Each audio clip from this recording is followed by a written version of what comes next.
अस्सलामुअलैकुम, अस्सलामुअलैकुम। आप सब लोग कैसे हैं? और आई होप आप सब लोग बिल्कुल ठीक-ठाक होंगे। सबसे पहले तो मैं आपको ये बताती चलूँ कि मैं नेहा हूँ, एयर के फ़ोरम से। आपको पता ही है कि एयर एयर की वेबसाइट से मैं लाइव जाती हूँ और वीकली एक दफ़ा मैं ज़रूर लाइव जाती हूँ। तो आज जनाब सबसे पहले मैं भूल गई कि एयर की आपको इंट्रोडक्शन करानी है। जो हमारी एयर ऑर्गेनाइज़ेशन है, इसका मतलब है एजुकेट, अवेयर और रिलीफ। और इसके अंदर ये है कि हमारे 4 सब प्रोजेक्ट्स हैं। जो पहला सब प्रोजेक्ट है वो है हमारा प्रोजेक्ट ताबनाक, जिसके अंदर हमने एक स्कूल बनाया है मिठी में।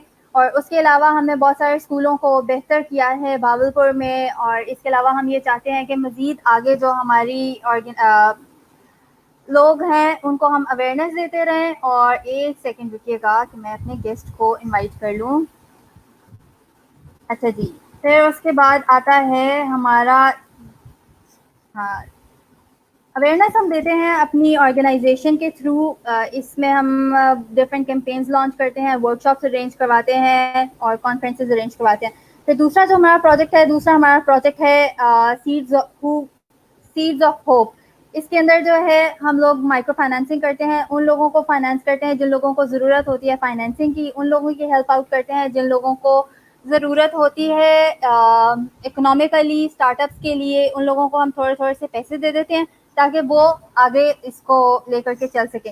तीसरा हमारा जो प्रोजेक्ट है वो है इफ्तार आमा। इसके अंदर हम लोगों को इफ्तार डोनेट करते हैं, सहरी और इफ्तारी करते हैं। इसके अलावा हमारा ये प्रोजेक्ट भी है कि हम लोग इस साल तो क्योंकि हम अफ्तारी और सहरी दे नहीं सके, तो फिर इस साल हम लोगों ने राशन डिस्ट्रीब्यूट किए with the name of ration आमा। और पूरे पाकिस्तान में हम लोगों ने राशन डिस्ट्रीब्यूट किए। अभी जो लास्ट हमारा प्रोजेक्ट है ये है दोज हु नीड के नाम से। और डोज हु नीड का जो हमारा प्रोजेक्ट है इसके अंदर हम लोग क्या करते हैं, जो नेशनल इश्यूज होते हैं उसके अंदर जो अब मुझे याद नहीं आ रहा, लेकिन ये है कि जो हमारी इश्यूज होते हैं, जैसे कि कोरोना के हवाले से हमने बहुत सारे लोगों की हेल्प आउट की, बहुत सारे डॉक्टर्स को हमने पीपीईज दिए, बहुत सारी किट्स दी, हैंड सैनिटाइजर्स, इवन हमारी अपनी पीपीईज थी, ऑक्सीमीटर्स हम लोगों ने लोगों को डिस्ट्रीब्यूट किए। तो हम नेचुरल क्लैमिटीज़ के जितने भी इफेक्टेड लोग होते हैं उन सब लोगों को हम लोग बहुत ज़्यादा हेल्प आउट करते हैं। और हमारा ये जो लाइव सेशन है इसका क्या मकसद है, हमारा जो लाइव सेशन है इसका मकसद ये है कि हम उन लोगों को प्रमोट कर सकें जो कि अभी बहुत ज़्यादा प्रमोट नहीं है, उन लोगों को प्रमोट कर सकें। और दूसरा, उन लोगों के जो टॉपिक्स हैं, यानी कि आप लोग जिन लोगों को इन टॉपिक्स का सुनने को इश्यूज होते हैं, जो कहते हैं कि भाई हम एक कंसल्टेंट के साथ नहीं बात कर सकते, तो उनके लिए ये ज़रूरी होता है कि वो हमारे शो के अंदर आए, हमारे लाइव सेशन के अंदर आए और हम ऐसे ऐसे लोगों को इनवाइट करें जो कि आपके क्वेश्चंस और आपके इश्यूज को एड्रेस कर सकें। और आज जो हमारे साथ शामिल होने लगी हैं वो एक बहुत अच्छी डॉक्टर हैं, साइकोलॉजिस्ट हैं, होलिस्टिक हेल्थ कंसल्टेंट है, डॉक्टर्स प्लाजा में, कराची से इनका ताल्लुक है। और नेशनल हेल्थ केयर सेंटर में योगा स्पेशलिस्ट हैं। और इनको मैंने इंट्रोड्यूस तो करा दिया है, अब इनको हम ऑन बोर्ड लेते हैं। अस्सलाम वालेकुम महविश, कैसी हैं आप? वालेकुम अस्सलाम नेहा, मैं बिल्कुल ठीक ठाक हूँ। आप कैसी हैं? बस मैं ठीक, अल्हम्दुलिल्लाह, फर्स्ट क्लास। आप सुनाएं, हाउ आर थिंग्स गोइंग? और कोरोना कैसा गुजर है आपका? यार चीज़ें तो अल्हम्दुलिल्लाह काफ़ी फास्ट चल रही हैं, सब कुछ जो है क्योंकि थोड़ा सा सोशल मीडिया डिजिटल उस पे आने का मौका मिल गया है क्वारंटाइन की वजह से। तो मसरूफियत आप ये कह लें कि क्वारंटाइन में ज़्यादा ही हो गई है जो कि पहले थोड़ा बहुत रेस्ट का टाइम मिल जाता था, अब वो थोड़ा सा ज़्यादा ही कुछ हो गया है। अच्छा नेहा, एक करेक्शन करनी थी मुझे यहाँ पर, आपने जो इंट्रोडक्शन में कहा तो if you can allow me, मैं इसको करेक्ट कर देती हूँ। तो ये या शायद श्योर। हाँ, I am not a psychologist और a doctor, I am a holistic health consultant और मैं डॉक्टर्स की टीम के साथ काम करती हूँ। एंड आई एम हाँ अ हाँ। थेरेपिस्ट, क्योंकि clinical yoga therapist and as a consultant holistic health coach. और मेरी टीम में सारे डॉक्टर्स मौजूद होते हैं और हम पेशेंट्स को डील कर रहे होते हैं। बट डॉक्टर मुझे अक्सर लोग समझ लेते हैं, ये चीज़ मैं अक्सर क्लियर करती हूँ लोगों की, आई एम नॉट अ डॉक्टर। ये चीज़ अच्छा है लोगों को क्लियर हो। अगर कोई इस तरह के कंसर्न्स आते हैं हमारे पास तो उसके लिए फिर कोई मेडिकल से रिलेटेड या मेडिसिन से रिलेटेड, तो फिर हम उनको डॉक्टर्स की तरफ रेफर करते हैं जो हमारी ही टीम का हिस्सा होते हैं, जो कि फिर उन्हें मेडिसिन के तौर पर बताते हैं कि आपने क्या क्या मेडिसिन लेती है और क्या करना है। जी नहीं। अच्छा, तो मैं विश इसका मतलब है कि फिर totally you are into like therapy kind of thing, या? Yes, I am a therapist, you can say that I am a therapist. और स्पेशली मैं काउंसलिंग से मेरा ताल्लुक है और मेडिटेशन से मेरा ताल्लुक है और मेंटल हेल्थ पे मैं ज़्यादा काम करती हूँ। लेकिन चूंकि होलिस्टिक हेल्थ कंसल्टेंट हूँ, होलिस्टिक हेल्थ के मीनिंग्स ही यही हैं कि आपकी स्पिरिचुअल लेवल, आपका मेंटल लेवल और आपका फिजिकल लेवल, हम तीनों चीज की थेरेपी मैं एक ही आप कह लें कि कंपाइल एक प्रोग्राम के अंदर प्रोवाइड करती हूँ, जिसमें किसी पेशेंट के हम तीनों लेयर्स पे काम कर रहे होते हैं, खास तौर पर मेंटल लेयर और फिजिकल लेयर पे। और क्योंकि बहुत सारी जो बीमारियां होती हैं, बहुत सारे जो जिसको सफर कर रहे होते हैं पेशेंट्स, वो उनके मेंटल डिजीजेस की वजह से सफर कर रहे होते हैं। तो हम जो है रैदर देन के सबसे पहले उनको मेडिकेशंस की तरफ ले जाएं, तो हम पहले कोशिश करते हैं कि वो हील हो जाएं अपनी हीलिंग प्रोसेस से। तो हम उसके लिए डिफरेंट थेरेपीज जो हैं वो उनके ऊपर उनको देते हैं थेरेपीज, और फिर जो है अल्हम्दुलिल्लाह उनको काफी फर्क आता है। और उसमें जो मैं ज्यादा टेक्निक्स यूज करती हूँ वो योगा की टेक्निक्स है, क्योंकि मैं योगा स्पेशलिस्ट हूँ, तो मेरे पास जो ज्यादा एक्सपर्टीज है टेक्निक्स के हवाले से वो योगा की है। जी हाँ। सही है। अच्छा मैं सबसे पहले तो मैं आपसे कुछ क्वेश्चन है जो मैंने नोट डाउन किए हुए थे, उसके अंदर सबसे पहले क्वेश्चन ये है कि तो चाइल्ड मेंटली जो चाइल्ड होता है उसकी जी। क्या स्टेजेस होती हैं वो लर्न कर सके या कुछ चीज को ग्रास्प कर सके। ठीक है। नया जैसे हम लोगों ने डिस्कस किया था शो सेशन लेने से पहले कि हम बच्चों की आज बच्चों की यानी किड्स की हम मेंटल हेल्थ पे बात करने वाले हैं, और फिर उसके बाद हम टीन्स पे भी थोड़ी रोशनी डालेंगे कि टीन्स की मेंटल हेल्थ पे। और पहले थोड़ा सा मैं इसका बैकग्राउंड ये बता दूं कि क्यों मैं इस विजन के साथ हूँ कि मेंटली आपको मेंटल हेल्थ का बहुत ज्यादा ख्याल रखना चाहिए, चाहे वो टीन हो, चाहे किड हो, या फिर चाहे हमारी कोई 25-30+ जो भी एज है।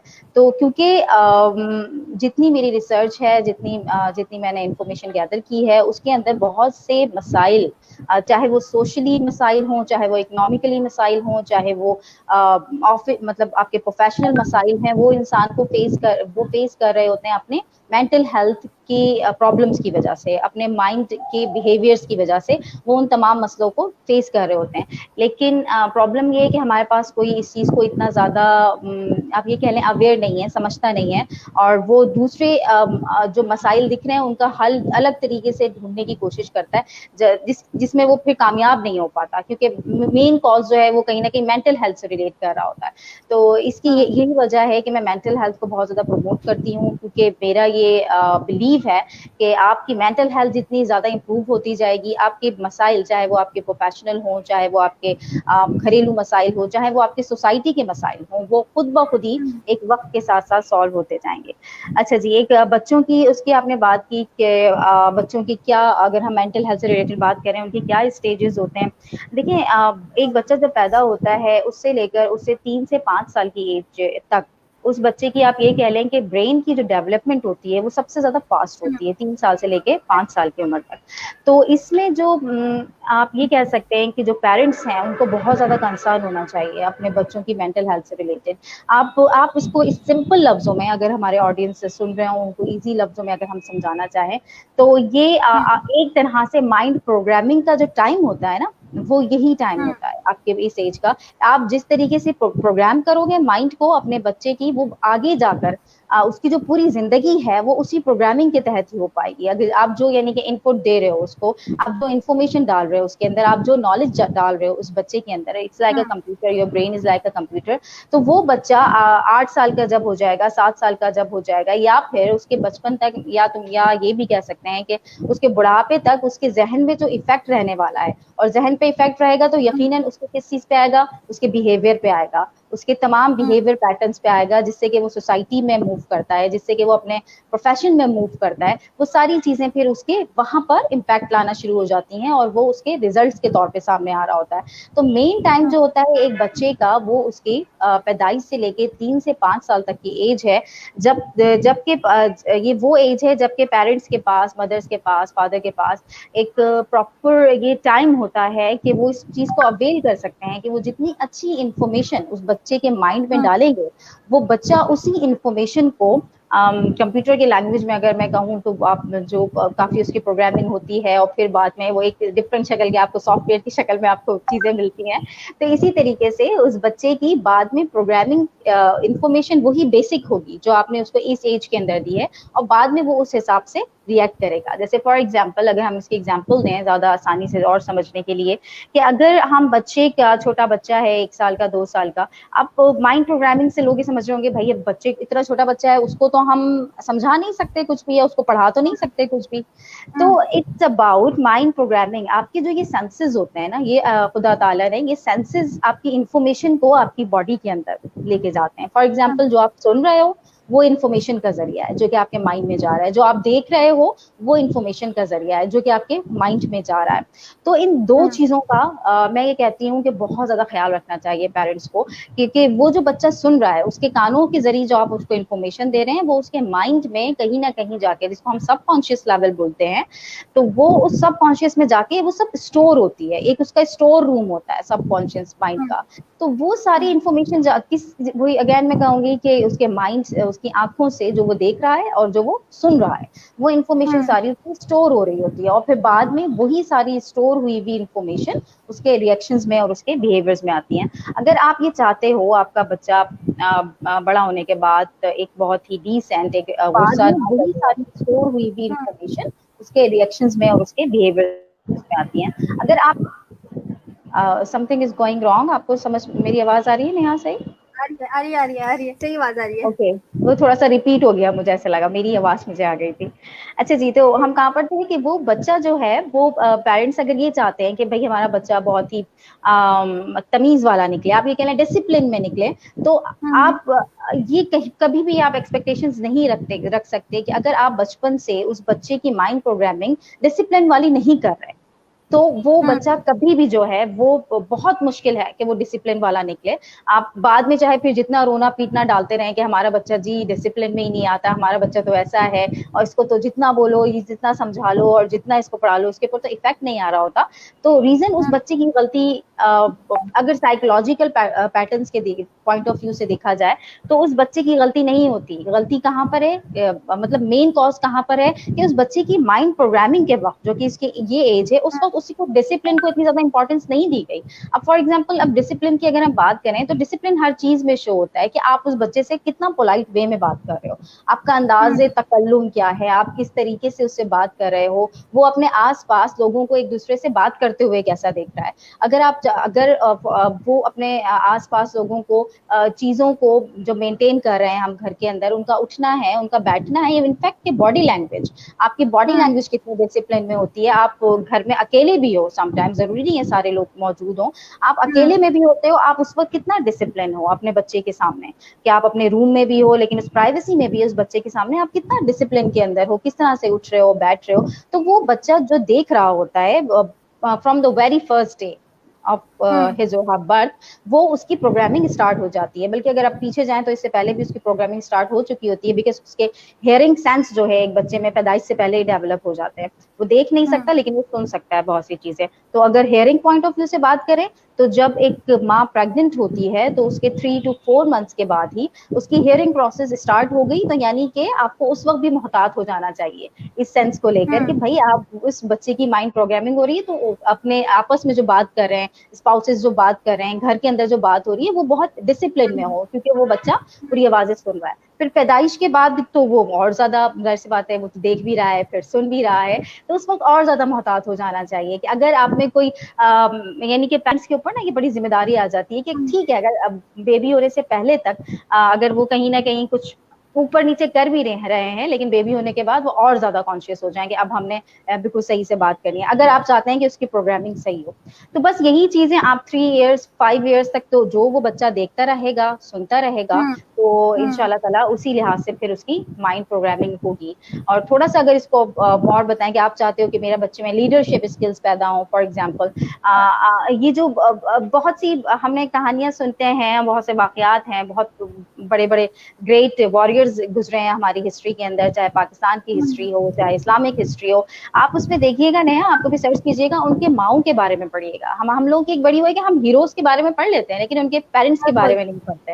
हालांकि वही लोग होते हैं जो कि एक ग्रेट लीडर को या ग्रेट पर्सन को बनाने में माओ का किरदार सबसे ज्यादा होता है। या फिर आप फादर को भी मैं कह देती हूँ, लेकिन एक फादर से ज्यादा कहीं, क्योंकि माँ परवरिश ज्यादा इंगेज होती है ना उसके साथ। तो वो ऐसे ही लीडर्स नहीं बन जाते हैं। वो चीज, वो जो माएँ होती हैं वो बचपन से अपने बच्चे में इनकोड कर रही होती हैं मुख्तलिफ किस्म की। फॉर एग्जाम्पल वो बात ही ऐसी करती हैं बचपन से कि मेरा बेटा वॉरियर है। अब 1 साल 2 साल का बच्चा समझ नहीं रहा है वॉरियर क्या होता है, बट वो उस बॉडी लैंग्वेज से, उसकी जो वाइब्रेशन है, माँ की जो वाइब्रेशन है, वो उन लफ्जों से पिक करता है जो माइंड प्रोग्रामिंग उसकी हो रही होती है। तो आप कभी ये सर्च कीजिएगा, आपको भी ये वाली साइंस बहुत खूबसूरत लगेगी कि किस तरीके से वो जो माएँ हैं बचपन से उनके अंदर एक एटीट्यूड होता है, उन माओ के अंदर एटीट्यूड होता है, वॉरियर्स वाला एटीट्यूड माओ में होता है। तो वो वॉरियर्स वाला एटीट्यूड फिर किस में आता है? बच्चों में आता है। बच्चों में आने के बाद फिर वो डेवलप होते हैं। आप मोस्टली आप अगर जाओगे तो आपको ये सब मिलेगा। और फिर उसके बाद 5 इयर्स तक इस तरह से होता है। फिर बाद में जो एज है उसकी इसी तरह ग्रोथ चलती रहती है माइंड की। फिर उससे आगे जाते हैं तो फिर यूथ का जो टीन एज आता है, फिर उसकी थोड़ी सी डिफरेंट वो है। आप आगे आप क्वेश्चन है तो करें, फिर उसके बाद हम टीन की माइंड ग्रोथ के ऊपर जाएंगे आगे। जी नेहा। सही है। अच्छा, इसमें इसमें ना आपने जो बात की बिल्कुल ठीक बात थी। इसके अंदर एक चीज़ ये थी कि बहुत सारी चीज़ें मैंने ऐसे ऑब्जर्व की है और बच्चों में मैंने ऑब्जर्व किया कि जब बच्चे छोटे होते हैं ना, मतलब जो हम्म पॉन्ड से लेके एक एज तक, तो वो काफ़ी कुछ ऑब्जर्व कर रहे होते हैं। काफ़ी चीज़ें हम्म ऐसी हैं जो ग्रास्प कर रहे होते हैं आहिस्ता आहिस्ता करके। तो हम्म मुझे इस टॉपिक पे ना असल में मैं एक अलग से भी सेशन करना चाहती हूँ, लेकिन इस टॉपिक पे आप मुझे ये बताएं कि अगर फॉर इंस्टेंस जो वालिदैन होते हैं, अगर वो उन बच्चों को रोकें, उस एज पे जाके उनको बुली करें, तो उसका इम्पैक्ट बच्चों की आगे लाइफ पे क्या हम्म पड़ सकता है? हम्म। देखिए, हाँ, ये चीज बेटा बहुत प्यारा क्वेश्चन किया आपने।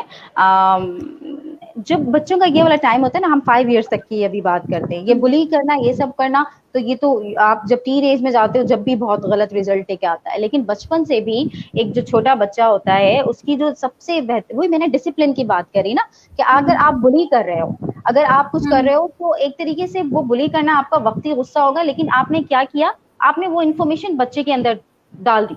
अब वो आपके गुस्सा करने पर आप थोड़ी देर के बाद सही हो जाओगे उस बच्चे के साथ। आप बोलोगे क्या हो गया, थोड़ा सा मैंने डांट दिया, कुछ कर दिया, तो बट बहुत कुछ हो गया उस टाइम के अंदर, बहुत कुछ हो गया साइंटिफिकली। और अगर साइकोलॉजिकल आप उससे देखें कि आपका सिर्फ जोर से चीखना या फिर उसको डराना, उस बच्चे को उसका पूरा पूरा माइंड की प्रोग्रामिंग कर गया कि उसने एक तरह से चीखना सीख लिया आपसे, कि जब वो अपनी एज में आएगा, जब अगर फॉर एग्जाम्पल 2 साल का बच्चा है, वो उस टाइम शायद रो सकता है, इतना ज्यादा गुस्सा आपको नहीं दिखा सकता या फिर एक्सप्रेस नहीं कर सकता गुस्से को, लेकिन जिद की हालत में कभी कभी करते भी हैं बच्चे। आप उससे चले पहले चले जाए, 1 ईयर पे आ जाए, तो वो बच्चा नहीं दिखा सकता अपना गुस्सा, लेकिन वो गुस्से को सुन सकता है, वो बुली को सुन सकता है। और अगेन फिर वही बात होगी कि जब वो बुली को सुन रहा है, जब वो गुस्से को सुन रहा है, तो वो अपने अंदर वो इन्फॉर्मेशन स्टोर कर रहा है। और जैसे ही वो अपने उस एज में आएगा जहां पर वो एक्सप्रेस करना शुरू करेगा खुद को, तो उसकी जो वो स्टोर इन्फॉर्मेशन है वो उसके एक्सप्रेशन में आ जाएगी, और फिर वो बुली करेगा, और फिर वो वही सब करेगा जो आप कभी ना कभी उसके साथ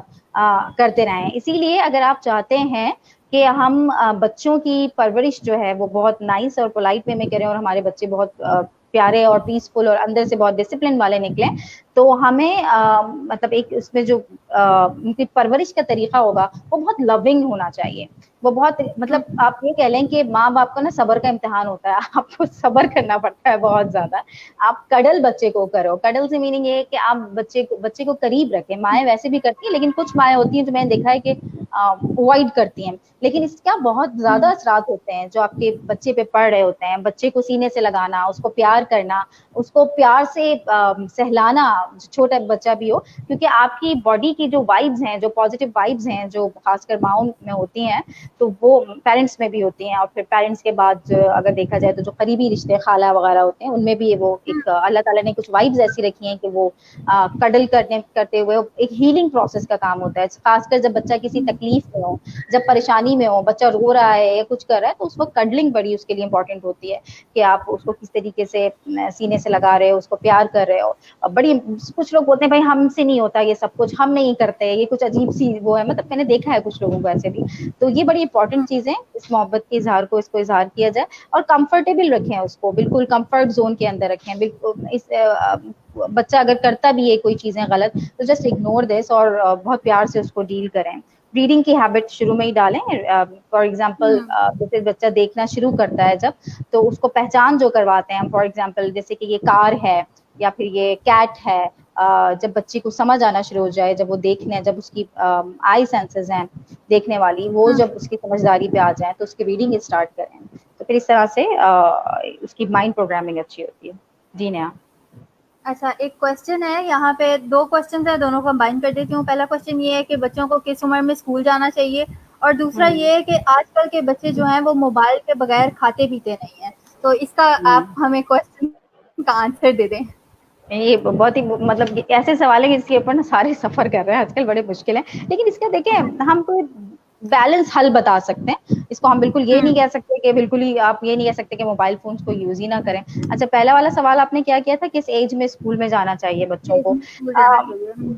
हाँ देखो ना, इसमें ना अगर हमारा जो सिस्टम है, हमारे सिस्टम में तो ये कह दिया गया है कि 3 साल, 3.5 साल, आप 4 साल में बच्चे को एडमिशन कराते हैं, लेकिन अगर हम साइकोलॉजिकल पैटर्न्स पे बात करें ना, तो बच्चे को इस एज के अंदर इतनी सारी इंफॉर्मेशन दे देना उस बच्चे के साथ जुल्म है। वो एज सिर्फ और सिर्फ जो सबसे बेहतरीन एज है, जिसके अंदर देखिए हमें नमाज पढ़ने का, आप इसका सबसे ज्यादा को रिलेट कर सकते हो कि नमाज पढ़ने का जो सबसे ज्यादा 7 ईयर्स और 8 ईयर्स है, कि उस वक्त से बच्चों को जो है ना इसकी तालीम दी जाए, उसको पढ़ाया जाए, क्योंकि बच्चे एक्सप्रेशन का जो टाइम होता है ना सबसे बेहतरीन, वो 7-8 ईयर्स ही होता है, कि उसको उसके ऊपर फिर इस तरह के उसके आप ये कह लो कि ब्रेन को बर्डनाइज किया जाए, या फिर आप ये कह लो कि उसमें ऐसी ज्यादा इंफॉर्मेशन दी जाए कि जिसको वो बेयर कर सके। उससे पहले का जितना टाइम है, 5 से 7 ईयर्स, 5 ईयर्स तक, वो सबसे बेहतरीन टाइम होता है उस बच्चे के अंदर। ये जो मैं प्रोग्रामिंग की कॉन्सेप्ट मैंने आपको समझाया, कि सिर्फ और सिर्फ उसके माइंड को प्रोग्राम होने के लिए छोड़ दें, कि वो अपनी मर्जी से अपनी लाइफ जी रहा हो, हंस रहा हो, खेल रहा हो। प्ले प्ले जो खेल कूद होता है ना, ये पर्सनालिटी को डेवलप करने में बहुत अहम रोल प्ले करता है। आजकल के पेरेंट्स क्या गलती कर रहे हैं कि जी ये तो खेलता ही रहता है सारा टाइम, और जो है ना पढ़ाई के अंदर ध्यान नहीं देता, जी उठो और पढ़ाई करो, जो कि बहुत बड़ी मिस्टेक है। उस बच्चे की अगर आप पर्सनैलिटी डेवलप करने जा रहे हो ना, आप उस वक्ती तौर पे नहीं देखो, आप दूर नजर से अगर देख रहे हो कि मेरा बच्चा 20 साल का है या 18 साल का है, और उसके बाद कॉलेज लाइफ में है, एक प्रोफेशनल लाइफ में है, वो उस वक्त कैसा दिखना चाहिए, तो उसके लिए उस बच्चे की जो सबसे मजबूत बुनियाद बनती है वो खेलों से बनती है। क्योंकि उस अच्छा। खेल से उसके अंदर कॉन्फिडेंस डेवलप होता है, जो कि उसके आगे लाइफ में बड़ा एक अहम रोल प्ले कर रहा होता है। तो और 5 ईयर क्या ये 6 माइंड गेम्स होती है, क्या ये माइंड गेम्स होती हैं या फिर दूसरी गेम्स भी हो सकती नहीं हैं? नहीं, फिजिकल गेम्स भी हो सकती हैं, माइंड गेम्स भी यूजफुल हैं, बट उससे ज्यादा फिजिकल गेम्स हैं। बच्चे जो आजकल क्या हो गया है, टैबलेट होने की वजह से, ये होने की वजह से बच्चों ने बाहर खेलना कूदना बंद कर दिया है, तो इसकी वजह से मुझे ऐसा लगता है, और ये बात मतलब रिसर्च में भी है, कि जितनी ज्यादा आपकी फिजिकल एक्टिविटी कम हो जाएगी, ब्रेन उतना काम करना छोड़ देगा। आपकी क्रिटिकल थिंकिंग अच्छी नहीं रहेगी, और ये सब कुछ ना। और आप देखो, आपको नजर आती है ये चीज बच्चों में, अब वो चीज का शौक नहीं रहा उतना। हम कह रहे हैं बच्चे स्मार्ट हो रहे हैं, बच्चे स्मार्ट हो रहे हैं, बट कहीं ना कहीं इस चीज में ना थोड़ी सी गलत फहमी है। बच्चे स्मार्ट तो हो, एक बिल्कुल अलग उसकी अपनी उनकी अपनी इंटेलिजेंस नहीं रही। आप इसको इस तरह से कर सकते हो ना मेजर, एक ह्यूमन इंटेलिजेंस है, और एक जो है वो आपकी ये आईटी इंटेलिजेंस, और ये सारी जिसको हम आर्टिफिशियल इंटेलिजेंस कहते हैं। तो मैं बात कर रही हूँ ह्यूमन इंटेलिजेंस की, जो कि जिसका मवाजना हम किसी से नहीं कर सकते। तो ह्यूमन इंटेलिजेंस को अगर इम्प्रूव करना है, तो बच्चों को जरूर टाइम देना चाहिए खेल कूद का। और स्कूल जाने की जो एज है, अगर आप स्कूल भेज रहे हो, वहां पर पढ़ाई वढ़ाई बहुत ज्यादा ना हो, उस बच्चे को ज्यादा डिस्टर्ब ना किया जाए, तो आप 4-5 ईयर्स में बच्चे को भेज सकते हो। लेकिन फिर वही बात यहाँ पर आ जाएगी कि वो बच्चा पढ़ाई में पीछे रह जाएगा। जो अगर 16 ईयर्स में हमारा एक वो है कि हमें मैट्रिक करना है, तो उस लिहाज से तो जो चल रहा है आपको उसी एज में दाखिला कराना पड़ेगा। लेकिन अगर साइकोलॉजिकल पैटर्न से बात की जाए, और पेरेंट्स इस चीज को कबूल कर सकते हैं कि हमारा बच्चा मेंटली रिलैक्स रहे, चाहे वो स्कूल ना जा रहा हो, तो आप 6 ईयर्स तक भी उस बच्चे को घर पे रख सकते हो, और उसकी घर में तरबियत बहुत अच्छे से कर सकते हो। और ये बात तो सिक्योरिटी के साथ कही जा सकती है कि ऐसे बच्चों की पर्सनैलिटीज बहुत अच्छी निकलती हैं, जो कि 6 ईयर्स तक घर में लेकिन घर में फिर तालीम और तरबियत होनी चाहिए। ऐसा नहीं है कि घर के अंदर सिर्फ उसकी तरबियत नहीं हो रही, अलग रोजाना की रूटीन की तरबियत होनी चाहिए उसके उसके अंदर, घर के अंदर। अच्छा, दूसरा क्वेश्चन क्या पूछा था? सॉरी, भूल गई। दूसरा कोई मसला नहीं है। दूसरा ये है कि मोबाइल फोन इतना ज्यादा यूज करते हैं कि हाँ हाँ खाना हाँ पीना हाँ। उनके बगैर हाँ, तो अब इसके ऊपर तो देखें, चेक एंड बैलेंस पेरेंट को लगाना ही पड़ेगा। हम हम्म, उनको बिल्कुल ये भी नहीं कह सकते कि आप खत्म कर दें बच्चों को, ना दें इस तरह की कोई भी चीजें, क्योंकि नीड है, जरूरत है। अगर बच्चा यूज नहीं करेगा तो एक तरह से फिर वो हम्म, जब सोसाइटी में मूव करेगा तो कहेंगे कि जिसको चलाना नहीं आता। और दूसरा कि यूट्यूब चैनल, ये जो चैनल्स हैं डिजिटल, उसके अंदर बहुत सी आपकी हेल्दी एक्टिविटीज भी आ रही होती हैं, हेल्दी टॉपिक्स भी आती हैं, हेल्दी शोज भी आते हैं। आप बच्चों को उसमें एंगेज करें, उसके अंदर उसको जो है ना यानी कि उसका इंटरेस्ट डेवलप करें उस बच्चे का। तो और खाने के वक्त, इसके वक्त ये तो आपको जरूरी तौर पे आप जिस भी तरह करें, बेशक थोड़ा हम्म, डांट के करें, डांटने से ज्यादा जो है ना नहीं, पता है क्या, पेरेंट्स बोलते हैं बच्चे सुनते नहीं है, बट मुझे ऐसा लगता है कि बच्चे वक्ती तौर पे नहीं सुन रहे होते, लेकिन अगर थोड़ी सी मेहनत की जाए ना उनके साथ, उनको हम्म, उसके बेनिफिट और नुकसान बताए जाए, तो बच्चे का माइंड एक बड़े के माइंड से ज्यादा इंटेलिजेंट होता है।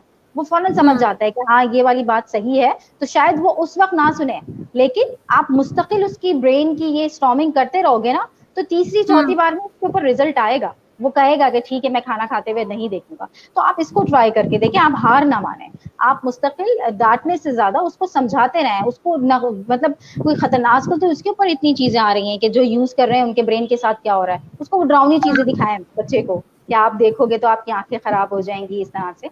तो आई होप सो, दुआ करते रहे साथ में, आप माओ की दुआएं बड़ी इंपॉर्टेंट होती हैं, बहुत ज्यादा फायदा आता है इससे, तो उसके साथ दुआ करते रहे तो इंशाल्लाह ताला ये बुरी चीज से निजात मिलेगी बच्चों को। जी। इंशाल्लाह। अच्छा, इसके अंदर ना दूसरी चीज ये है कि जो सॉफ्ट स्किल्स होती हैं उसके बारे में भी जी। हमने बात क्यों कर करी थी। तो आप मुझे ये बताएं कि सॉफ्ट स्किल्स कब से बच्चों के दरमियान इंक्यूबेट की जा सकती हैं, और जो है इसके अंदर ये भी होता है कि कब से उनको सिखाया जा सकता है और कैसे सिखाया जा सकता है। हम्म।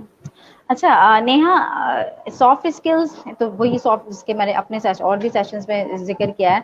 सॉफ्ट स्किल्स एक हम्म, हार्ड स्किल्स होती हैं जो कि आपकी कंप्यूटर स्किल्स हैं, कि आप कितना अच्छा किसी भी चीज को ऑपरेट कर रहे हो। लेकिन सॉफ्ट स्किल्स आप ये कह लें कि पर्सनालिटी के बिहेवियर स्किल्स हैं, कि आपको आपकी पर्सनालिटी कैसी है। तो जिस तरह मैंने अभी पहले की जो जितनी भी मैंने आपको डिस्क्राइब किया है, चीजों का एक्सप्लेन किया है, उसमें एक चीज तो हम्म, आपको ये बात सही से मतलब समझ आ रही होगी कि इसका टाइम, इसको इनकोड करने का टाइम, अगेन वही प्रोग्रामिंग का तो टाइम जब से शुरू हो गया जब बच्चा इस दुनिया में आ गया। तो वो आप ये कह लें कि आप सॉफ्ट स्किल्स की ही ट्रेनिंग कर रहे हो। अगर मैं कॉन्फिडेंस की बात कर रही हूँ, डिसिप्लिन की बात कर रही हूँ, तो वो आपकी जो बचपन से डेवलप हो रही है, इनकोड हो रही है, वो बचपन से ही हो रही है। तो आप ये कह हम्म, सकते हैं कि आप वैसे जो आप ये कह लें कि नजर, एक चीज होती है ना कि एक चीज बिल्कुल विजिबल नजर आ रही है डायरेक्टली, और हम्म, एक इनडायरेक्टली काम हो हम्म, रहा है, तो वो इनडायरेक्टली, और जो अनविजिबल चीज है कि आप उसको कोई ट्रेनिंग का नाम नहीं दोगे यकीनी तौर पर, हम्म, लेकिन वो ट्रेनिंग से ज्यादा इफेक्टिव होगा जब आप 16 17 18 ईयर्स में आके उसको ट्रेनिंग दोगे ना उस बच्चे को। तो उन बच्चों की ट्रेनिंग में आप यकीन करें कि 1 से 2 दिन लगेगा, वो बच्चा बात समझ जाएगा और अपनी लाइफ में वो तमाम चीज इंप्लीमेंट भी करना शुरू कर देगा। अगर हम उसको बोलेंगे कि आपने डिसिप्लिन से रहना है, आपने जो भी तरीके सॉफ्ट स्किल्स ट्रेनिंग में बताए जाते हैं, कॉन्फिडेंस डेवलप करते हैं के, या क्रिटिकल थिंकिंग के, ये तमाम, तो वो बच्चा बहुत जल्दी उसको अडॉप्ट कर लेगा। रेदर देन के जिस बच्चे की इनकोडिंग बचपन से ना हुई भी हो, वो एक ये कह लें कि नेगेटिव माहौल में पला बड़ा हो, तो उस बच्चे हम्म, की अगर आप 16 17 से करोगे और वो बच्चा बहुत ज्यादा विलिंग होगा कि मुझे अपनी हम्म, ट्रांसफॉर्मेशन करनी है, उस बच्चे में कुदरती तौर पे ये वाली सलाहियत मौजूद होगी या सोच मौजूद होगी कि मुझे अपनी हम्म, अंदर ये डेवलप करनी है तमाम चीजें, तो उस बच्चे को बहुत टाइम लग जाएगा अपनी मेहनत के बाद भी। तो हम्म, इनकोडिंग का टाइम तो उसका बचपन से ही है। और बाकायदा जो ट्रेनिंग्स हैं, उसके लिए मैं ये कहती हूँ कि हमारे पास तो आप बड़ा प्रोफेशनलिज्म पे जाके हो रही है ना, कि आप कोई हम्म, आपके कोई कॉर्पोरेट लेवल पे होता है, अगर आप नॉर्मली देखो तो, कि आपको टीम मैनेज कैसे करना है, आपकी लीडरशिप स्किल्स कैसी हैं, वो ठीक है, वो हम्म, सब हो रही हैं। लेकिन आपको अगर वाकई तब्दीली देखनी है, अपने बच्चे को ऐसे करना है, तो वो स्कूल सिस्टम से ही ये ट्रेनिंग्स मौजूद होनी चाहिए। आप हम्म, ट्रेनिंग का नाम भी ना दो उसको, बेशक तरबियती प्रोग्राम कह लो, आप कुछ भी उसको नाम दे लो, एक एक्स्ट्रा करिकुलम एक्टिविटीज कह लो, जिसके अंदर बच्चों को हम्म, कम्युनिकेट करवाया जाए, जिसके अंदर डिबेट्स करवाए जाए, जिसमें बच्चों को क्रिटिकल हम्म, थिंकिंग का मौका दिया जाए, एक सिचुएशन उनको दे दी जाए, अब बच्चा उसमें गलत बोल रहा है या सही बोल रहा है, उसको जज ना किया हम्म, जाए कि वो सही बोल रहा है या हम्म, गलत बोल रहा है, उसको सिर्फ हम्म, मौका दिया जाए क्रिटिकल थिंकिंग करने का। तो ये स्कूल्स में डेफिनेटली होना चाहिए उस एज से। और प्रोफेशनलिज्म की अगर हम बात करें, जैसे मैंने आपको बताया, तो वो तो फिर एक डिफरेंट नौयत की ट्रेनिंग्स होती हैं जो कि उस एज में की जा रही होती हैं।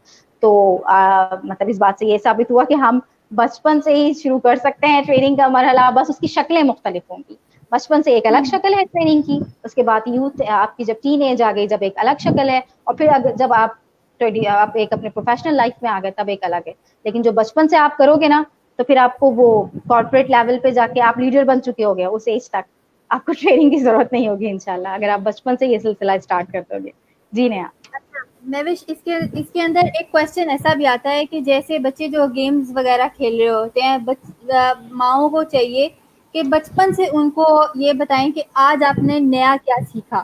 तो क्या ये भी एक इफेक्ट हो सकता है कि बच्चे हर रोज नई नई चीज सीख सकें? अच्छा, बच्चों के अंदर ना ऑलरेडी नया सीखने का हर वक्त एक अल्लाह ताला ने एक निजाम ऐसा रखा है बच्चों के अंदर कि वो कुछ नया सीखना चाह रहे होते हैं। क्यूरियोसिटी कुदरती तौर पे एक बच्चे के, वो वक्त के साथ साथ, एज के साथ साथ खत्म हो जाती है, जो कि नहीं होनी चाहिए। अगर हम यूथ डेवलपमेंट की बात कर रहे हैं, तो आप समझे कि जहाँ क्यूरियोसिटी रुक गई, जहाँ नए सीखने की एक जो जुस्तजू है, एक थर्स्ट है, वो रुक गई, तो वहां आपकी डेवलपमेंट प्रोसेस भी रुक गया, जहां आपकी ये चीज रुक गई। और अनफॉर्चुनेटली मैं बहुत दुख के साथ ये बात बता रही हूँ कि जो हम लोगों को जो प्रॉब्लम को हम फेस कर रहे हैं, उसका रीजन ही कहीं ना कहीं ये है कि हमारे बच्चों में, हमारी यूथ में इस चीज का बहुत फुकदान हो गया है, नई चीज सीखने का। वो सिर्फ एक कहते हैं ना कि एक उनको बता दिया गया है लिमिटेड बॉक्स के अंदर कि भाई ये चीज है, आप ये फील्ड है, इसके अंदर ही कुछ करोगे तो कुछ बनोगे, एक स्टैंडर्ड्स बना दिए गए ना, तो वो फिर उसमें लर्निंग रुक जाती है। जैसे आपने सवाल किया कि नई चीज सीखने की जुस्तजू ही नहीं रहती, बिकॉज उन बच्चों का माइंड ही नहीं जाता किसी और दूसरी तरफ कि भाई दूसरी चीज के अंदर भी हम कुछ लर्न कर सकते हैं और बहुत कुछ ग्रेट कर सकते हैं। तो यकीनन माओं को ये सवाल करना चाहिए नया लर्न करने के लिए कि आपने आज नया क्या सीखा। इससे क्या होगा कि आप कुछ साल तक बच्चों से ये सवाल करोगे, उसके बाद बच्चे की अपनी लाइफ हो जाती है, लेकिन माओ ने क्या किया, उस बच्चे की प्रोग्रामिंग कर दी, उसको आदत डाल दी कुछ नया सीखने की, तो लर्निंग वाला जो सिलसिला होगा ना उसका, वो जिंदगी भर चलता रहेगा। वो इनफैक्ट कि अपनी लाइफ के एंड तक कुछ ना कुछ सीख ही रहा होगा, कि अपनी बीमारी में भी सीख रहा होगा कि मैं इस वक्त क्या सीख रहा हूँ, क्या करना हूँ। और नेहा, ये सबसे खूबसूरत और सबसे इफेक्टिव टूल है कि आप लर्निंग के लिए हमेशा आपके अंदर जुस्तजू रहे। अगर ये माएँ डेवलप कर सकें अपने बच्चों के अंदर, तो आप देखिए बच्चे खुद ब खुद ही इतने ट्रेन हो जाएंगे, लीडरशिप स्किल्स भी आ जाएंगी, कॉन्फिडेंस भी ग्रो हो जाएगा, क्रिटिकल थिंकिंग भी आ जाएगी, सब चीजें हो जाएंगी। सिर्फ अगर ये वाला जो आपने एक सवाल किया, उनके अंदर लर्निंग की जुस्तजू हो, और माएँ उसके अंदर बहुत बड़ा रोल प्ले कर सकती हैं। जी, आपको एक बड़े मजे का इंसिडेंट शेयर करती हूँ। मैं पिछले साल गिलगित गई थी और मुझे ना ऐसे क्रिटिकल थिंकिंग वगैरह कोई मतलब इतनी ज्यादा नहीं थी। वहां पे जब मैं गई तो एक जर्मन बंदा था, उसने अपनी बेटी से पूछा, हम हाइकिंग पे गए और उसने उससे पूछा कि आज तुमने क्या सीखा, और उसने फिर हम लोगों सबसे पूछा, एंड देन वी लर्न कि यार हमने तो हाइकिंग के थ्रू भी इतना कुछ सीखा है। तो इतना कुछ दैट सीखा है। वाज बिल्कुल बिल्कुल ऐसे ही है। अच्छा, इसके अंदर आप मुझे ये बताएं कि क्योंकि बहुत सारे लोगों को ये नहीं पता होता कि लीडरशिप क्वालिटीज क्या हैं, तो वो लीडरशिप क्वालिटीज क्या हैं जिसके थ्रू वो लोग ऐसे हैं कि एक टीम को लीड कर सके। अच्छा, लीडरशिप स्किल्स जो है नॉर्मली जो बात की जाती है, मैं उससे शायद थोड़ा सा हटके बात करूंगी, क्योंकि मैं बिल्कुल आप ये कह लें कि चाहती हूँ कि लोगों को ना बिल्कुल एक सच्ची शक्ल दिखाया जाए चीजों की। अब पेरेंट्स हर कोई ये बोल रहा होता है, या फिर लोगों की ज्यादा ख्वाहिशात होती है कि जी मेरे अंदर लीडरशिप स्किल्स आ जाए, कि मैं लीड करना सीख जाऊँ, मैंने जा रहा हूँ तो डायरेक्ट लीडर मतलब उसकी लीड करने की डेजिग्नेशन पे आ जाऊँ, चाहे वो डेजिग्नेशन किसी ऑर्गेनाइजेशन की हो, चाहे वो किसी भी घर की आप कह लो या किसी भी जगह की कह लो। लेकिन लीडरशिप स्किल्स सिर्फ ये नहीं होती, बहुत बड़ा मिसकॉन्सेप्ट है हमारे पास कि लीडरशिप स्किल्स को समझा जाता है कि आपने लोगों को जमा कर लिया और उनको कह दिया आपने ये करना है, आपने ये कहना है, आप ये कह लो कि उनको ऑर्डर करना या उनको इंस्ट्रक्शंस देना। जो सच ये लीडर करता है, लेकिन इस तरह से नहीं करता। जो कि हमारे पास मिसकॉन्सेप्ट है वो ये है कि अक्सर मैंने बच्चों के अंदर खास करके और खासकर लड़कों के अंदर, कि जहां लीडरशिप की बात आई या उन्हें कोई जगह मिल गई, ऐसी कि जहां पर उनको लीड करना है। अब उनका इम्तिहान शुरू हो गया कि उनके अंदर लीडरशिप स्किल्स कितनी है। तो उन्होंने उस डेजिग्नेशन को ये समझ कर के मैं लीडर हूँ बहुत गलत तरीके से यूटिलाइज किया उस पोजीशन को, और फिर कुछ दिनों के अंदर खुद ही उतर गए वहां से, या फिर उनकी जगह ही नहीं रहती फिर। तो यानी ये आपको ये शो कर देता है कि आप लीडरशिप स्किल्स आप में मौजूद नहीं थी जब भी आपके पास वो जगह नहीं रही। तो वो गलती क्या करते हैं, वो ये करते हैं कि लीडर जो होता है उसको सबसे पहले अपने इमोशनल इंटेलिजेंस पे काम करना होता है एक लीडर को। उसके अंदर ये जो एम्पैथी हम जिसे कहते हैं कि वो अपने यानी कि एक लीडर को अपने से ज्यादा दूसरे अपनी टीम का सोचना होता है, जिससे वो काम ले रहा है, जिसको वो इंस्ट्रक्शंस दे रहा है, उनकी उनकी सहूलत का सोचना होता है, उनके कंफर्ट का सोचना होता है, अपना नहीं सोचना होता है, और हमेशा डाउन टू अर्थ रहना होता है। आप तब जब भी लीडरशिप करोगे ना, अगर अच्छे लीडर हो तो आप जब लोगों के बीच में बैठे होगे तो कोई आप अच्छे लीडर हो ये पता कैसे चलेगा कि कोई एंटर हो रहा है उसको पता ना चले कि लीडर आप हो 10 लोगों के बीच में, बल्कि आप उसे सबसे ज्यादा डाउन टू अर्थ नजर आओ, आप उसे सबसे ज्यादा ये नजर आओ, और दूसरे बाकी लोग जो हैं वो बात कर रहे हो, दूसरे बाकी लोग अपने आप को एक्सप्रेस कर रहे हो। ये लीडरशिप स्किल्स होती है कि आप दूसरों को बोलने का मौका दो, आप दूसरों की बात को समझो, और जहां पर आपको लग रहा है कि कोई चीज सही नहीं है वहां पर भी आप एकदम से उनको लीडर जो भी आपकी टीम मेंबर है उनको कभी भी डायरेक्टली हिट ना करो। एक इंटेलिजेंट लीडर वो होगा जो कि उस वक्त उस मामले को अपने उस जो भी आपका टीम मेंबर है, आपका फ्रेंड है, आप जो भी आपके साथ उस चीज में मौजूद है, आप लीड कर रहे हो, वो कभी भी उसके इमोशनल को डायरेक्टली जाके हिट नहीं करेगा। और एक अच्छे लीडर की ये क्वालिटी ही नहीं होती, उसकी क्वालिटी वो उसकी इंसल्ट को अपनी इंसल्ट समझता है। अगेन वही रिलेशनशिप आ गया, इमोशनल रिलेशनशिप। तो आपको बहुत ज्यादा सब्र की जरूरत होती है। अगर लीडर कभी भी अगर कोई दूसरा बात कर रहा है, गलत बात भी करते, आपकी टीम का बंदा जो है आपको गलत बात भी कर दे, लीडर कभी भी उसको रिस्पॉन्स उसी तरह से नहीं करेगा। वो बहुत ही बड़ेपन से और बहुत ही ग्रेसफुल तरीके से उस चीज को लेके चलेगा और अलग तरीके से उसका हल निकालेगा, उसको समझाएगा, या फिर उसको कभी भी उसका आप कहते हैं ना एक्शन का रिएक्शन होता है, लीडर कभी भी रिएक्शन नहीं देगा। रिएक्शन देने का अंदाज डिफरेंट होगा। जिस तरह का एक्शन आ रहा है वो कभी भी उसका रिएक्शन उस तरह नहीं देगा कि वही अगेन के अग्रेसिव, अगर आपके साथ मसले चल रहे हैं कोई किसी टीम के साथ एग्रेशन है किसी टीम के अंदर, तो लीडर अगर वापसी में पलटा के एग्रेशन दिखाएगा तो उसका मतलब वो लीडर नहीं है, वो लीड नहीं कर सकता। लीडर का मतलब ही यही है, अगर इसको हम एक लाइन में डिफाइन करना चाहें मेरे लिए, जो मैं अपनी उससे समझी हूँ, अपने एक्सपीरियंस से कह लें या फिर अपने इंफॉर्मेशन जितनी भी नॉलेज है, कि मेरे लिए लीडर का मतलब ये है कि लीडर लोगों को लीड नहीं करता, लीडर लोगों के माइंड पैटर्न्स को लीड करता है, उनके बिहेवियर्स को लीड करता है। तो आप ये सोचो कि कितना मुश्किल टास्क है ये। अगर आपके अंदर ये ख्वाहिश है कि आपने लीडर बनना है, तो सबसे पहले अपने अंदर ये चीज डेवलप करना शुरू करें कि आपको गुस्सा ना आ रहा हो ज्यादा, आप गुस्से की हालत में, मुश्किल की हालत में कितना ज्यादा सही फैसला कर पाते हो। एक लीडर के अंदर ये चीज मौजूद नहीं होगी, सामने वाले बंदे ने आके कुछ गलत का, आप गलत डिसीजन ले लोगे फौरन से। तो इसलिए फॉर मी कि आप लीडर जो है वो साइकोलॉजिकल, वो सॉरी मेंटल बिहेवियर्स को लोगों के लीड कर रहा होता है, और this is not a easy task. आप बिल्कुल इजी टास्क नहीं है ये। 5 लोग होते हैं, 5 अलग किस्म के बिहेवियर्स होते हैं, और उनका आपस में भी क्लैश होता है। अब लीडर का काम ये होता है कि वो उनको भी बाउंड करके रखे, उनको भी मिला के रखे। जितना अच्छा लीडर होगा, आप समझ सकते हो ना कितना मुश्किल काम है कि उसकी भी सुननी है, उसकी भी सुननी है, उसकी भी सुननी है, एक छोटे लेवल पे हम बात करें तो। लेकिन एक लीडर का माइंड क्या होगा, वो यही होगा कि वो मुख्तलिफ पॉजिटिव सिचुएशंस को देखते हुए और उन सबको साथ लेके चलेगा।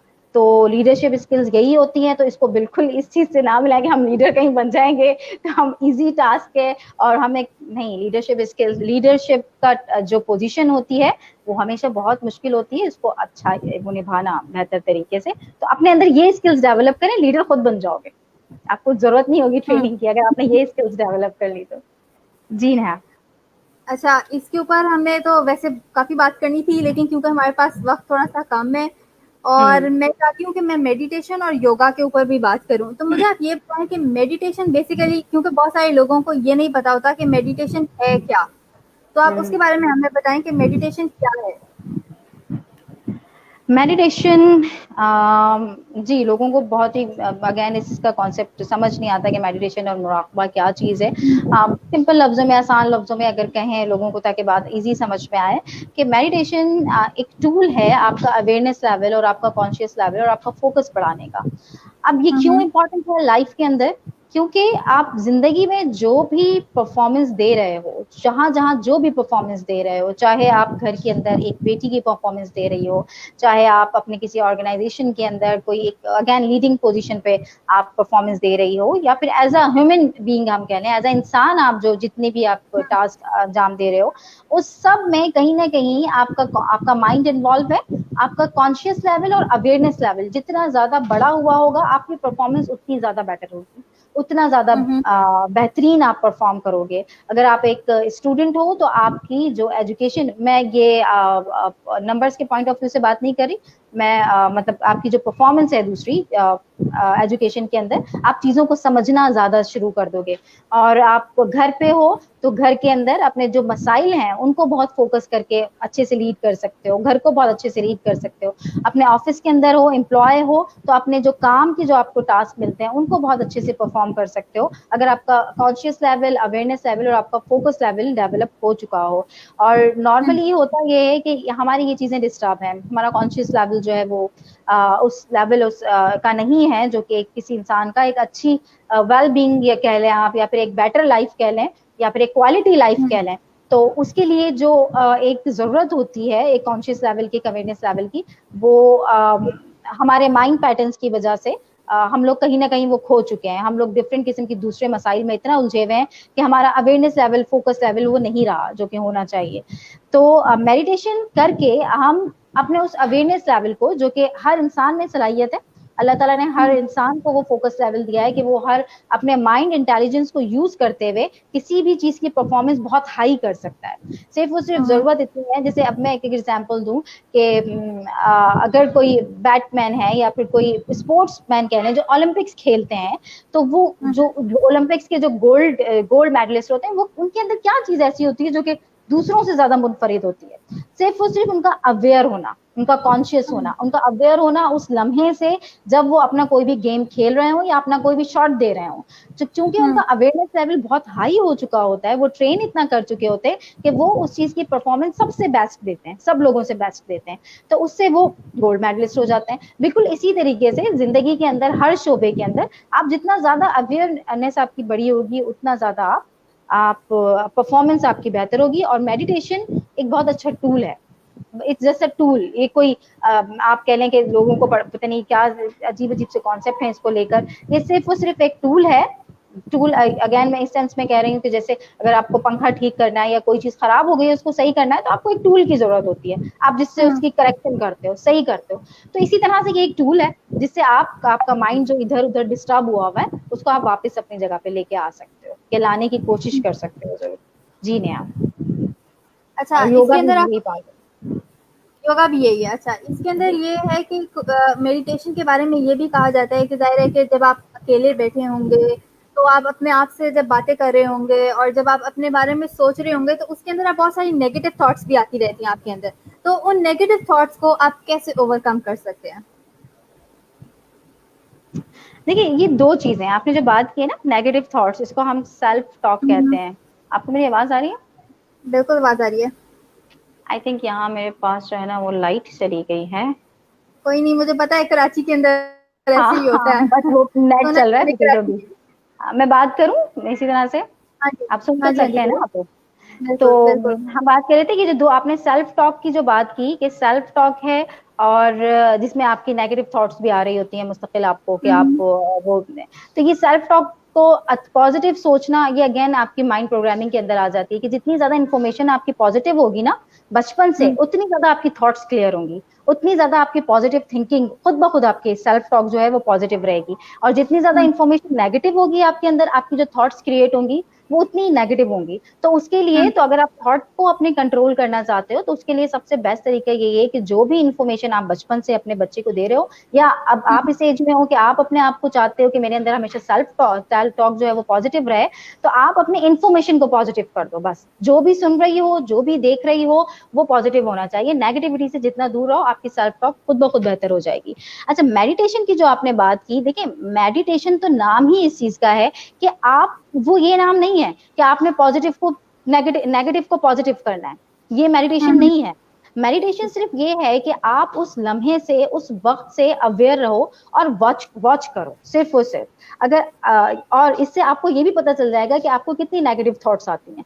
फॉर एग्जाम्पल, आप कहीं खामोश होकर बैठते हो तो आपने से कोई जजमेंट से दूर होकर कि ये नेगेटिव है या पॉजिटिव है, आपने ये सब कुछ सोचना ही नहीं है उस टाइम पे। आपने सिर्फ और सिर्फ खामोशी से वॉच करना है, सिर्फ और सिर्फ ऑब्जर्व करना है कि मैं मतलब कि मेरी क्या थॉट्स चल रही हैं, मैं कैसा फील कर रहा हूँ, मैं ब्रीदिंग करते हुए किस तरह महसूस कर रहा हूँ, मैं ब्रीदिंग करते हुए अपनी जो मेरी नॉस्ट्रल्स हैं उसमें मैं हवा जो मेरी जा रही है और फिर लंग्स में जा रही है, मैं उसको कैसे महसूस कर रहा हूँ।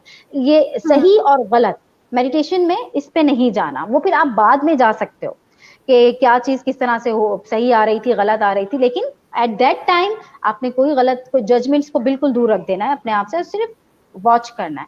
और बाकी जो आपने सेल्फ टॉक नेगेटिव की बात की, तो मैंने आपको वो चीज बताई कि आप अपने इन्फॉर्मेशन बेहतर करो, अपने बच्चों की इन्फॉर्मेशन बेहतर करो, और न्यूज वगैरह इन सबसे दूर रहो, क्योंकि मुझे लगता है कि खबरें जो होती है ना वो सबसे ज्यादा नेगेटिव थिंकिंग जो है ना आपके अंदर लेके आती हैं, वो बहुत ही नेगेटिव चीजें समटाइम्स हो रही होती हैं खबरों के अंदर, जो कि आपको एग्रेसिव कर रही होती हैं, वायलेंट कर रही होती हैं। तो अगर आप इन्फॉर्मेशन देना चाहते हो बच्चों को कि दुनिया की चीजें तो बतानी होती है, उसका भी एक अलग तरीका हो सकता है कि आप उनको डिलीवर इस तरह से करो। जी नेहा। अच्छा, इसके अंदर आपने बात की है कॉन्शियस की, तो मैं और फोकस्ड रहने की, मैं तो बहुत ज्यादा डिफोकस हो जाती हूँ। मतलब मैं जब एक थॉट ला रही होती हूँ ना, तो उसी के दौरान ही कोई एक और थॉट आती है, फिर कोई थॉट की तरफ जाती हूँ, फिर कोई और थॉट आती है, तो उसको आप कैसे कर सकते हैं? नेहा, आपको ये आप जो बोल, आप इस चीज से अवेयर हो ना कि आपके साथ ये होता है, तो इट्स अ गुड साइन। आप इस चीज को रोक नहीं, आप ये ना सोचो कि ये चीज मेरे साथ गलत हो रही है, बल्कि ऐसा, ये एक प्रोसेस है, एक माइंड प्रोसेस है, जो कि ये चीज होता है। लेकिन चूंकि अगेन में आपकी जो एज है, आप जिस एज के अंदर हो, आप सिर्फ और सिर्फ अवेयर हो अभी फिलहाल अपनी थॉट्स से कि मेरी थॉट्स मुझे आ क्या रही हैं, और मैं बार बार जो है वो एक सोच से हटके दूसरी सोच पे आ जाती हूँ। तो एट द एज, मतलब टाइम के साथ साथ, एज के साथ साथ आप खुद महसूस करोगे कि आप थोड़ा सा स्टेबल होना शुरू हो जाओगे। एक तो एज का फैक्टर बहुत ज्यादा होता है कि जब एक टीन एज में होता है बच्चा या फिर लड़का लड़की, तो उस वक्त सोचों की एक भरमार होती है जो जहन के अंदर होती है। तो it's not a bad thing, आप जरूर वो सोचों को आने दें, जाने दें। लेकिन हाँ, बस इतना मैं जरूर सजेस्ट करूंगी कि जब कोई, अभी जैसे फॉर एग्जांपल आप मुझसे बात कर रहे हो मेरे साथ इस वक्त मौजूद, तो आप फुल अवेयर हो अभी। आई डोंट थिंक सो कि आपको इस वक्त अपने घर की कोई फिक्र होगी कि किचन में क्या है, आपको अभी इस वक्त अपने कॉलेज की कोई फिक्र होगी, ऐसा तो कुछ नहीं है ना। इसका मतलब, हाँ, ऐसा कुछ नहीं है, तो इसका मतलब परफेक्टली ऑल राइट। आपको, अगर आप जिस वक्त जिस लम्हे के अंदर हो, अभी आप मेरे साथ हो, तो इट्स गुड थिंग कि आप मेरे साथ हो, आपको कोई और सोच मौजूद नहीं है, आप हो। आप जब मुझसे फ्री हो जाओगे तो उस वक्त कोई और सोच जरूर आ सकती है। सोचों का रुक जाना, ये कह सकते हैं कि जहन का रुक जाना है, तो सोचे आना बहुत अच्छी बात है, उनकी डायरेक्शन बस सही होनी चाहिए। अच्छा, योगा के बारे में भी हमें थोड़ा सा बताएं। आपके योगा मेंटली और स्पिरिचुअली बंदे को कैसे बेहतर कर सकता है? देखिए, मैं जैसे कि मेरे इंट्रोडक्शन के अंदर मैंने बताया, आई am a holistic health consultant, और होलिस्टिक हेल्थ का कॉन्सेप्ट यही है कि ह्यूमन एग्जिस्टेंस की, इंसान की 3 लेयर्स हैं, physical layer, spiritual layer and mental layer. और आप अगर एक वेलबींग लाइफ की तरफ जाना चाहते हो, एक हेल्दी लाइफ की तरफ जाना चाहते हो, तो आपका ये तीनों लेयर्स का परफेक्ट होना या फिट होना बहुत ज्यादा जरूरी है। तो योगा को मैं इसलिए एज अ टूल और थेरेपी इसमें यूज करती हूँ, क्योंकि मेरी नॉलेज के मुताबिक या मेरे एक्सपीरियंस के मुताबिक या मेरे इंटरेस्ट के मुताबिक, मुझे इसमें काफी इंटरेस्ट है, तो मुझे इसके रिजल्ट बहुत अच्छे लगे, मुझे इसके क्विक रिजल्ट्स लगे कि अगर मैं किसी की माइंड थेरेपी कर रही हूँ, हम मेडिटेशन कर रहे हैं, हम हिप्नोसिस कर रहे हैं, तो मेडिटेशन के अंदर, वो योगा के अंदर उसके रिजल्ट्स बहुत अच्छे आते हैं। अब 2-3 दिन तक तो बंदा बहुत रिलैक्स कूल होता है, और वो अपने लाइफ के अंदर बहुत बेहतरी महसूस करता है। तो योगा के अंदर जो फिजिकल एक्सरसाइजेज हैं वो योगा आसनास हैं, जो कि नॉर्मली जिसको लोग योगा सिर्फ समझते हैं कि वही योगा है, जो कि फिजिकल लेवल पे हो रहा है, जिसमें आप पोस्चर्स देखते होगे, जिसके अंदर आप हेड स्टैंड कर रहे हो, मुख्तलिफ किस्म के पोस्चर्स होते हैं, वो परफॉर्म किए जा रहे होते हैं।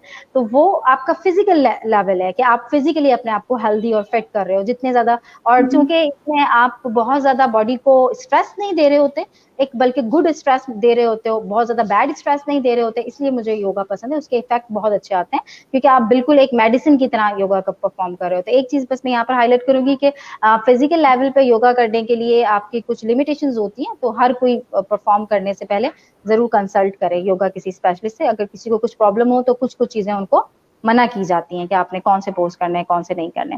अच्छा, फिर आ जाती है बात मेंटल लेयर की। तो मेंटल लेयर के ऊपर योगा के अंदर जो ब्रीदिंग एक्सरसाइजेस हैं और ब्रीदिंग एक्सरसाइजेस का कनेक्शन है विद पोस्चर्स, यानी कि हम जब पोस्चर्स को परफॉर्म कर रहे होते हैं कोई भी योगा के अंदर, तो हम यकीनी तौर पे अपनी ब्रीदिंग को भी उसके साथ कनेक्ट करते हैं। शुरू शुरू के अंदर लोगों को मुश्किल होती है योगा करते हुए, वो उनका ध्यान या तो ब्रीदिंग पे होता है या फिर पोस्चर पे होता है, लेकिन आहिस्ता आहिस्ता जब वो प्रैक्टिस करने लगते हैं तो वो क्या करते हैं कि अपनी हर मूवमेंट को अपनी ब्रीथ के साथ एंगेज करते हैं। जैसे एक एग्जांपल के तौर पे कि अगर आप हाथ सिर्फ अपना ऊपर लेके जा रहे हो तो आपका सांस अंदर जा रहा है, फिर आप हाथ नीचे ला रहे हो तो आपका सांस बाहर आ रहा है। तो ये किस चीज का कोऑर्डिनेशन हो गया? आपकी ब्रीदिंग का और आपके फिजिकल लेयर का। और वो ब्रीदिंग जो है वो आपके माइंड के लिए बहुत जबरदस्त होती है कि आपका रिलेशनशिप बढ़ा रही है, आपकी अवेयरनेस बढ़ा रही है। और फिर स्पिरिचुअल लेवल की बात करें हम, तो मेडिटेशन की फॉर्म में जो आप मेडिटेशन मुराकबा जिसे कहा जाता है, आप स्पिरिचुअलिटी को समझ सकते हो, सेंसिटिविटी को बढ़ा सकते हो, कॉन्शियसनेस को बढ़ा सकते हो, तो उससे आप स्पिरिचुअल भी होना शुरू हो जाते हो। और आप बहुत सी चीजें जो कि आपको दुनियावी, आपको आप ये कह लें कि हमारी समझ से बहुत दूर होती हैं, हम उन चीजों पे ध्यान नहीं दे रहे होते, वो आहिस्ता आहिस्ता आपको समझ में आने लगती है कि ये पिक्चर जैसी दिख रही है ना वैसी है नहीं। बियॉन्ड द ट्रुथ कहते हैं इसे योगा की लैंग्वेज के अंदर, कि आपको सिर्फ जो चीज दिख रही है हम उस पर बिलीव करते हैं, हम वो करते हैं। लेकिन जब आपकी स्पिरिचुअलिटी डेवलप हो जाती है, मेंटल क्वालिटी डेवलप आप में हो जाती है, तो आप बियॉन्ड द ट्रुथ यानी उस सच के पीछे का सच, उसको भी महसूस करने के काबिल हो जाते हो, यानी कि आपकी दानाई और हिकमत इसमें इजाफा हो जाता है। तो इस तरह से योगा इन तीनों लेयर्स पे काम कर रहा होता है। बट एक चीज ये कि जो योगा ट्रेनर है वो उसके अंदर बहुत ज्यादा इंपॉर्टेंट रोल प्ले करता है कि वो आपके इन तीनों लेयर पे काम करवा रहा है या नहीं करवा रहा। सिर्फ फिजिकल लेयर पे करवा रहा है तो वो फिर उसका एक अपना वो है कि वो किस तरह से लेके चल रहा है। ये मेरा पैटर्न है कि मैं होलिस्टिक हेल्थ के अंदर इसको इस तरह से परफॉर्म करवाती हूँ। जी सही है। अच्छा, इसके अंदर ना ये भी कहा जाता है कि एक मिथ है कि योगा से लोग पतले हो जाते हैं, एक ये मिथ है। दूसरी मिथ ये है कि योगा के थ्रू, क्योंकि उसके कुछ पोस्टर्स ऐसे होते हैं, तो उसके थ्रू आपकी जो इंटरनल बॉडी है उसके ऊपर भी क्योंकि इफेक्ट हो रहा होता है। और अक्सर कहा जाता है कि किसी को हार्ट का इशू है या किसी को फिजिकली कॉन्स्टिपेशन टाइप इश्यूज हैं, तो योगा करें तो बड़ी जल्दी उसका इफेक्टिव रिजल्ट निकलते हैं। जी बिल्कुल, आपकी रिसर्च बहुत जबरदस्त है नेहा, आपने बिल्कुल सही रिसर्च करके इसके ऊपर निकाला है। अच्छा, जो मैं डॉक्टर्स प्लाजा पे मौजूद हूँ या फिर हम नेशनल हेल्थ के रिहैबिलिटेशन के अंदर हूँ, तो वहां पर हम फिटनेस योगा के साथ साथ हम क्लिनिकल योगा भी करते हैं। इसको आप क्लिनिकल योगा कह सकते हैं, यानी कि वो लोग जिनकी कुछ क्लिनिकल लिमिटेशंस हैं, जिनको क्लिनिकली कुछ डिजीजेज हैं, जैसे आपने बीमारियों का नाम लिया मुख्तलिफ किस्म की, तो अगर आप क्लिनिकली पॉइंट ऑफ व्यू से देखें, यानी फिजियोलॉजी इसमें इन्वॉल्व हो जाती है, इंसान की फिजियोलॉजी, कि आप अगर फिजिकल लेवल पे भी पोस्चर्स कर रहे हो तब भी वो आपकी फिजियोलॉजी को बड़ा हेल्दी कर रहा है, चाहे वो हार्ट की फिजियोलॉजी हो, चाहे वो आपके स्टमक की फिजियोलॉजी हो, चाहे वो आपके इंटेस्टाइन की फिजियोलॉजी हो जिसकी वजह से आपको कॉन्स्टिपेशन रहता है। जब आपकी ये तमाम चीजें बेहतर तरीके से परफॉर्म करेंगी, आपका हार्ट बेहतर परफॉर्म करेगा, आपके ग्लैंड्स बेहतर परफॉर्म करेंगे जो कि योगा के थ्रू एक्टिवेट हो रहे हैं। नॉर्मली हुआ ये है कि हमारी जो जिंदगियां हैं वो बहुत ज्यादा आरामदाह और बहुत ज्यादा ऐसी जिंदगियां हो गई हैं जिसकी वजह से हमारे जो अंदर का सिस्टम है ना वो सो गया है। आप ये कह लें कि सो रहा है, वो इतना जागावा नहीं है, एक्टिव नहीं है। तो योगा के थ्रू क्या करते हैं हम, जो क्लिनिकल योगा हम कह लें कि असल में फिजियोलॉजी कैसे बेहतर हो रही होती है कि हम उसको दोबारा से जगाते हैं, हम उसको एक्टिव करते हैं दोबारा से। ग्लैंड्स जो है वो हार्मोन्स अच्छे से सिक्रीट करना शुरू हो जाते हैं वापस से, जो कि कम सिक्रीशंस होती है, जिसकी वजह से ग्लैंड्स और ऑर्गन्स के परफॉर्मेंस में कमी आ जाती है। तो इसी तरीके से आपकी जो कार्डियोवास्कुलर जो आपका एरिया है, जिस आपने और भी काफी सारी बीमारियों का नाम लिया, स्टमक का, शुगर है, शुगर बहुत ज्यादा अच्छी तरीके से कंट्रोल हो सकती है अगर आप इसको अपने न्यूट्रिशन के साथ भी अगर एंगेज करके, और जो आप डाइटिशियन से भी ले सकते हो न्यूट्रिशनल गाइड, और योगा के अंदर भी बाकायदा आपको पूरा एक न्यूट्रिशनल गाइड दिया गया है जो कि सबसे बेहतरीन है, सब जिसके अंदर सब्जियां, वेजिटेबल्स और बहुत सिंपल खाने हैं। अगर आप उसको फॉलो करोगे न्यूट्रिशनल गाइड को और साथ में योगा की एक्सरसाइजेस करोगे तो आप यकीनन आपका मोटापा भी मैनेज होता है। मोटापे को मैं ये नहीं कहूंगी कि बहुत ज्यादा पतला इंसान स्किनी हो जाता है, एक जो उसके बॉडी के फ्रेम के लिहाज से एक अच्छा वेट होना चाहिए, वो उस वेट पे जरूर आ सकता है और उसको मेंटेन कर सकता है योगा के जरिए। जी जी, thank you so much Mahvish. वैसे मैं आपको बताऊँ, हमारा जो लाइव सेशन होता है ना, it's not more than 45 minutes, but we have extended it to 1 hour. और आपसे बात ओके करके बहुत अच्छा लगा। जिन लोगों ने हमें जॉइन इन किया, जिन लोगों ने क्वेश्चंस किए, थैंक यू सो मच। और महविश आपका भी थैंक यू सो मच, क्योंकि आपने अपना स्पेशल वक्त निकाला हमारे लिए, और बहुत सारी इंफॉर्मेशन ऐसी थी जो कि मैंने बहुत जल्दी ग्रास्प कर लिया, और मैं चाहती हूँ कि दोबारा इंशाल्लाह आप आएँ और मज़ीद हम टॉपिक्स के ऊपर आपसे जी बात जी करें। ओके ओके नेहा, आपका भी बहुत बहुत शुक्रिया, आपने बुलाया। और सबसे बड़ा कि मैं आपके जो दूसरे शोज हैं उसको भी मैंने देखा था, और मुझे भी आपको ये जरूर अप्रिशिएट करना था कि माशाल्लाह आप इस एज के अंदर बहुत अच्छा काम कर रहे हो, और आपका इंटेलेक्चुअल क्रिटिकल थिंकिंग माशाल्लाह से बहुत इम्प्रूव्ड है, शुरू से आपके क्वेश्चन से ही नजर आता है। और अल्लाह पाक आपको ऐसी काम में लगा के रखे और आपको बहुत सक्सेस दे। आमीन आमीन। सुम आमीन। Thank you so much Mahvish, it thank was nice talking to you. You. Okay okay, thank you. Allah Allah हाफिज। हाफिज। अच्छा जी, जो लोग हमें देख रहे थे उन लोगों को मैं ये बताती चलूँ कि मैं एयर ऑर्गेनाइजेशन से नेहा बात कर रही हूँ, और आपको पता है कि हमारी ऑर्गेनाइजेशन के 4 प्रोजेक्ट्स हैं, सब प्रोजेक्ट्स जो हम काम कर रहे हैं। इसके अलावा हमें वॉलंटियर्स की बहुत ज़्यादा ज़रूरत है। तो अगर आपको ये लगता है कि आप वॉलंटियरली हमारे साथ काम कर सकते हैं, या फिर हमें सपोर्ट दे सकते हैं, और आपकी सपोर्ट हमें किस तरीके से मिल सकती है, या तो एज अ वॉलंटियर, या फिर दूसरे तरीके से आप हमें ऐसे सपोर्ट कर सकते हैं कि हमें फाइनेंशियली सपोर्ट करें, ताकि हम बहुत सारे लोगों की हेल्प आउट करें। बिकॉज ऐसे बहुत सारे वाक़यात होते हैं, ऐसे बहुत सारे इंसिडेंट्स होते हैं जहाँ पे बहुत लोग ज़ाहिर है कि हर बंदे को अल्लाह ताला ने एक हिसाब से नहीं दिया।